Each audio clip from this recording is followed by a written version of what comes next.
पिछले 16 दिनों से देश का गौरव ये जो पहलवान है, वो न्याय की आस में जंतर-मंतर पर बैठे हुए हैं।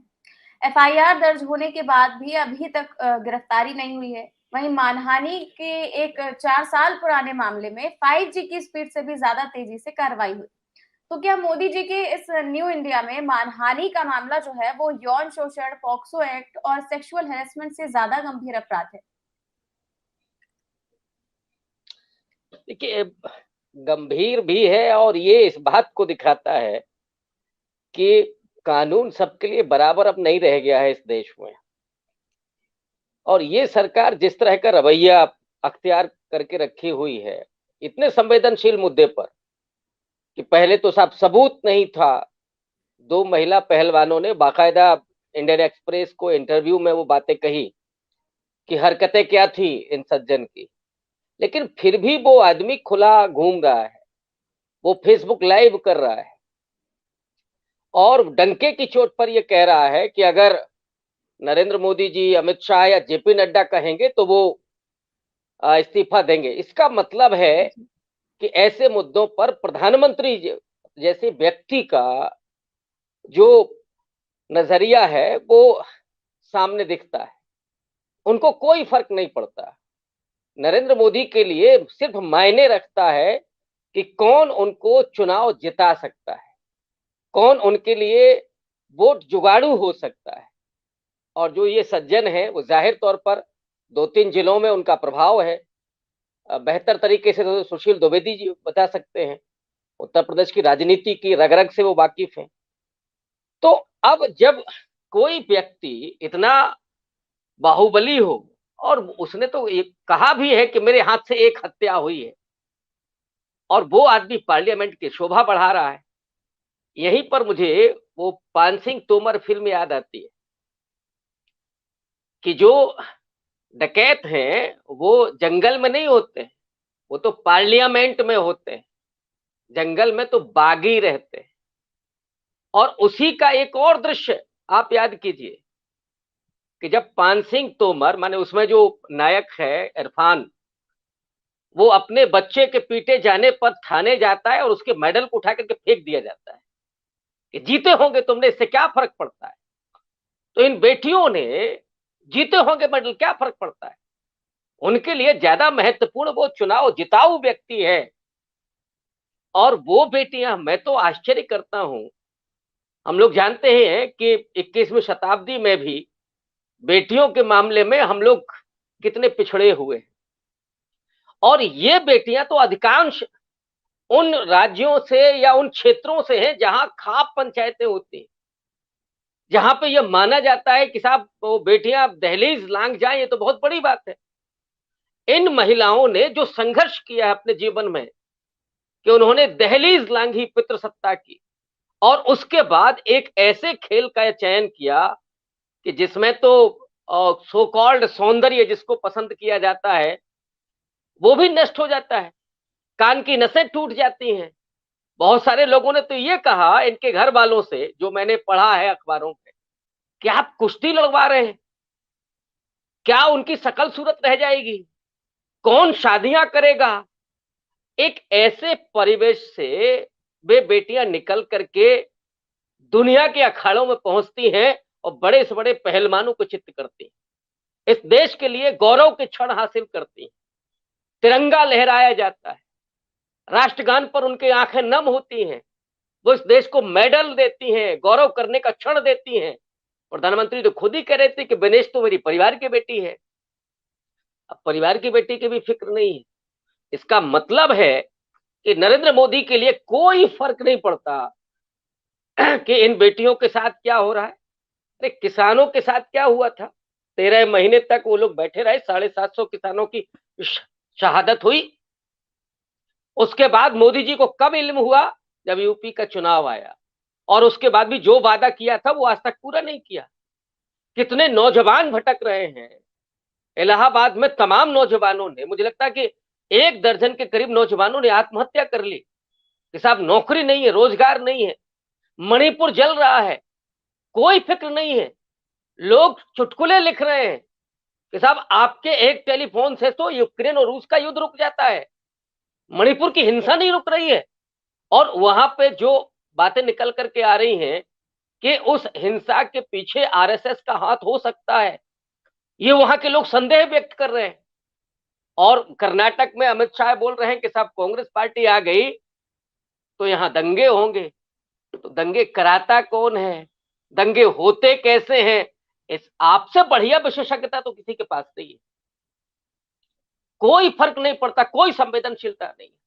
अनिल सिन्हा साहब कह रहे थे कि कांग्रेस पार्टी कम से कम उस सरकार में ये था कि शर्म आती थी, लोक लाज थी, थोड़ा वो जो जीरो टॉलरेंस तो था ही। सबसे बड़ी चीज होती है लोक लाज। आपकी नीतियां क्या हैं, उन नीतियों से भी बड़ी चीज होती है ये लोक लाज। लेकिन वो भी नहीं है इस सरकार के पास, इस पार्टी के पास, इन नेताओं के पास। इनको सिर्फ वो बाहुबली चाहिए, चुनाव जिताऊ लोग चाहिए। इस देश के लोग मरते हैं तो मर जाएं, कोई फर्क नहीं पड़ता। उन्होंने उस समय के राज्यपाल को यही तो कहा था कि किसान जो मरे हैं वो मरे होंगे, अब हमसे क्या लेना देना है, हमसे क्या मतलब है उनका, हमारी वजह से मरे हैं क्या। उनको कोई चिंता नहीं है। आप चिंता कीजिए, हम लोग बैठ करके चिंता करेंगे। और वो खाप पंचायत पहुंच गई हैं, उनसे टकराना भी इतना आसान नहीं है जितना मोदी जी समझ रहे हैं। वो अखाड़े में पराजित करके आई हैं, यहां भी पराजित करेंगी। तो जहां वो टकरा रहे हैं, मुझे लगता है कि उसका इल्म अभी है नहीं। वो तपस्या उनकी बाद में उनको लगेगा कि तपस्या में कोई चूक रह गई, वो करेंगे भी। लेकिन फिलहाल मुझे नहीं लगता है कि होगा। और इसलिए नहीं होगा कि कोई संवेदनशीलता नहीं है, कोई करुणा नहीं है। ये बुद्ध का देश है। मोदी जी यहां रह करके जो नारे लगवाते हैं और जैसे ही भारत के बाहर जाते हैं तो बुद्ध की मूर्ति देते हैं, हम बुद्ध के देश से आए। और आप में अपनी बेटियों के प्रति करुणा नहीं है, इससे ज्यादा दुर्भाग्यपूर्ण और क्या हो सकता है। रविकांत सर, अगला सवाल आपसे है कि एक और देश के जो चैंपियन हैं वो सड़क पर रो रहे हैं, तो वहीं पूरा मणिपुर जो है वो जल रहा है, जबकि प्रधानमंत्री इन सब से बेखबर कर्नाटक में बजरंग बली के नाम पर नाटक कर रहे हैं। क्या साहब वाकई में सिर्फ एक चुनावजीवी प्रधानमंत्री हैं जिन्हें देश से कोई मतलब नहीं है? नहीं, देश से मतलब है। देश की सत्ता को हासिल करना ही उनका मकसद है। इतना ही उनका इस देश से, यहाँ के लोगों से, यहाँ के खिलाड़ियों से, यहाँ के फिल्म मेकर से, यहाँ के मीडिया कर्मियों से, इतना ही उनका ताल्लुक है। और अगर आप उनके साथ हैं तब तो ठीक है, और साथ नहीं है तो फिर आप दुश्मन हैं। आप कभी भी टुकड़े टुकड़े गैंग के सदस्य हो जाएंगे, देशद्रोही करार दिए जाएंगे, आप पर भी हमला हो सकता है, आपके खिलाफ भी एफआईआर हो सकती है, या आप पर जो हमला करेगा आप एफआईआर करेंगे, एफआईआर नहीं होगी। ये सारी चीजें। और ये तो पद्मश्री हैं जिन्होंने देश का नाम रोशन किया है, उनका उनके खिलाफ जो हुआ है उसके अवज में कानून काम नहीं कर रहा है। अब आप सोचिए कि इस देश का जो सामान्य व्यक्ति है, जो नागरिक है, जो रात दिन दो चार होता है ऐसी समस्याओं से, उसके खिलाफ क्या हो रहा होगा, या वो न्याय के लिए जब भटकता है तो क्या उसको न्याय मिल रहा होगा। इसीलिए आज इस देश का बौद्धिक तबका ये एक आवाज में ये बात कहता है कि प्रधानमंत्री नरेंद्र मोदी सिर्फ और सिर्फ चुनाव जीवी हैं। उनको न मणिपुर से कोई मतलब है। आप याद कीजिए जब पुलवामा में अटैक हुआ और उसमें 40 जवान शहीद हुए सीआरपीएफ के, उस वक्त नरेंद्र मोदी जी शूटिंग में व्यस्त थे। ऐसा तो नहीं था कि उनको खबर नहीं थी, या खबर 2 घंटे 4 घंटे बाद हुई होगी, लेकिन वो बराबर व्यस्त रहे। जब चाइना के सैनिक घुसपैठ कर रहे थे और हमारे सैनिक वहां शहीद हो रहे थे, उस समय भी मोदी जी मुंह नहीं खोल रहे थे। जब इस देश में कोरोना काल में लॉकडाउन हुआ, वो भी अचानक, दुनिया के कई देशों ने कहा है कि सबसे क्रूर लॉकडाउन अगर कहीं हुआ है तो वो भारत है। अचानक रात को आप आकर के कहते हैं कि बस 12 बजे के बाद संपूर्ण लॉकडाउन किया जाता है।